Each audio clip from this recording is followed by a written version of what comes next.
Hello guys, இப்போ நான் என்ன செய்ய போகிறேன்னா சப்பாத்தி நூடுல்ஸ் தான் செய்ய போகிறேன். வாங்க எப்படி செய்கிறதுன்னு பார்ப்போம். ஃபஸ்ட்டு கடாய் எடுத்துக்கோங்க, அதில் ஆயிலை ஊற்றுங்க. ஊற்றி முடிச்சதுக்கப்புறம் நம்ம இஞ்சியும் பூண்டையும் தூள் தூளாக நறுக்கியாச்சு. அப்புறம் பச்சை மிளகாய் அதெல்லாம் போட்டு ஒரு வதக்கிடுங்க. நம்ம நறுக்கி வச்ச பெரிய வெங்காயம் போடுங்க. ப்ரௌனிஷாக ஆகிற வரைக்கும் நல்லா வறுத்துக்கோங்க. நம்ம நறுக்கி வச்ச கேப்சிகம் போட்டுடலாம். அப்புறம் முட்டைக்கோஸும் கேரட்டும் நறுக்குனதை போட்டுடலாம். நல்லா வதக்கிடுங்க.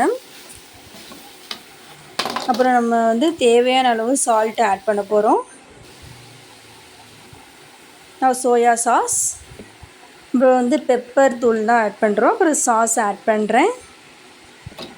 அதெல்லாம் போட்டு ஒரு நல்லா வதக்கிடுங்க. நீட்டமாக நறுக்கின சப்பாத்தி தான் நான் அதில் போடுறேன். உங்களுக்கு அது கரெக்டான அளவில் நீங்கள் அதை போட்டுக்கோங்க. நல்லா அதில் போட்டு கிண்டிடுங்க.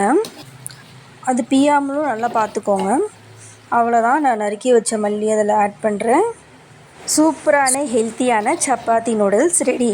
வீட்டில் ட்ரை பண்ணி பாருங்கள். வீட்டில் ட்ரை பண்ணி பார்த்துட்டு கமெண்ட் பண்ணுங்கள். பிடிச்சிருந்தா லைக் பண்ணுங்கள், ஷேர் பண்ணுங்கள், மறக்காமல் சப்ஸ்கிரைப் பண்ணிவிடுங்க.